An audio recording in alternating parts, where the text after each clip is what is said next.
Halo teman-teman, kali ini kita akan membahas salah satu topik yang paling fundamental dalam iman Kristen, yaitu jaminan keselamatan. Tapi kita nggak akan melihatnya sebagai sekedar tujuan akhir, melainkan sebagai sebuah perjalanan seumur hidup, sebuah perjalanan yang dipandu sepenuhnya oleh anugerah Allah. Oke, kita langsung mulai dengan satu pertanyaan besar ini. Apakah keselamatan itu peristiwa yang sekali terjadi, klik, dan selesai? Atau jangan-jangan itu justru adalah titik awal dari sebuah petualangan iman yang panjang seumur hidup kita? Nah, pertanyaan inilah yang akan jadi inti pembahasan kita. Untuk menjawab pertanyaan tadi, kita akan menelusuri 5 area utama. Kita mulai dari fondasinya, yaitu anugerah. Terus kita akan lihat gimana keselamatan itu bekerja dalam 3 kerangka waktu. Kita juga bakal bahas hubungan antara iman dan perbuatan, gimana cara praktis kita menjalani perjalanan ini, dan terakhir kita akan pakai beberapa analogi sederhana biar semuanya jadi lebih jelas. Yuk, kita mulai. Bagian pertama, dan ini yang paling dasar banget, adalah memahami kalau keselamatan itu bukan sesuatu yang bisa kita raih dengan usaha kita sendiri. Ini murni sebuah hadiah. Rasul Paulus di sini menjelaskannya dengan sangat gamblang. Seberapa keras pun kita mencoba untuk mematuhi semua aturan, itu nggak akan pernah cukup.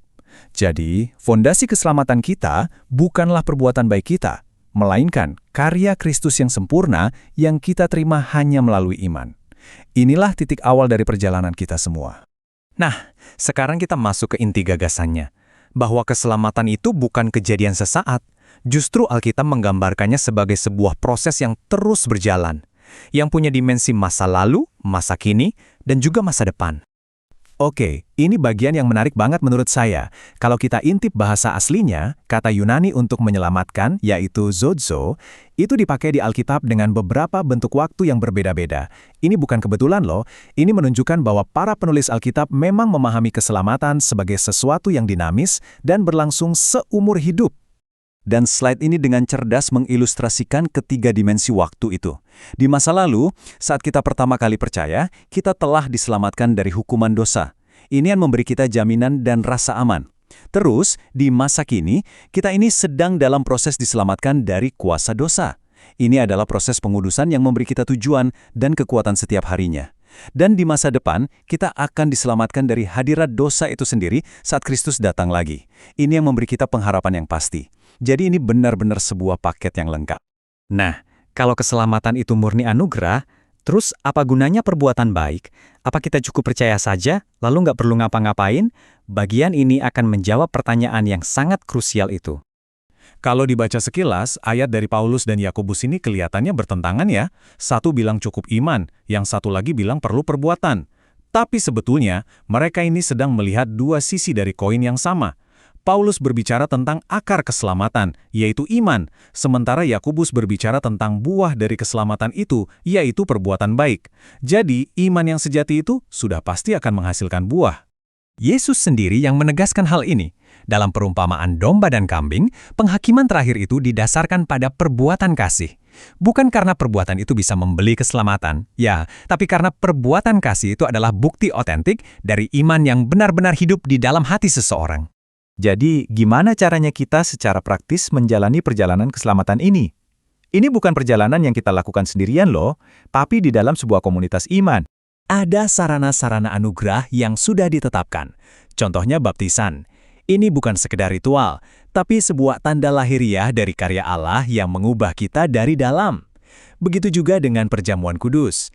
Ini adalah momen untuk kita mengingat, diteguhkan lagi, dan dipersatukan kembali dalam pengorbanan Kristus.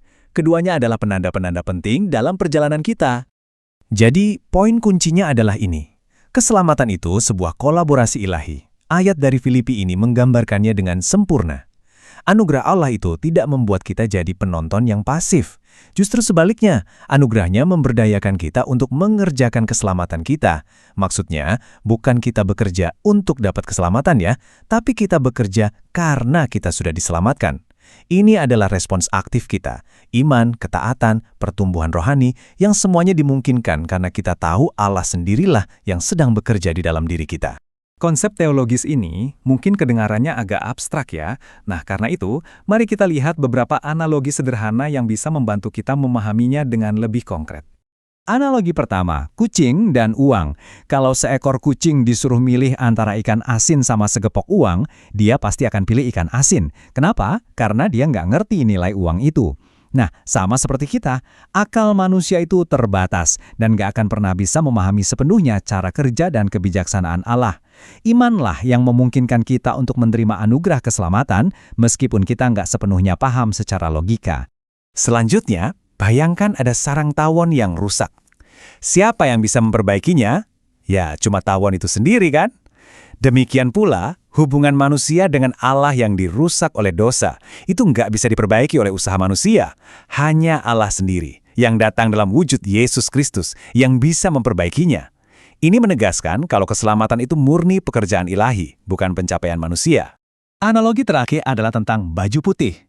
Bayangkan, keselamatan itu seperti kita diberi sehelai baju putih yang bersih dan sempurna. Gratis.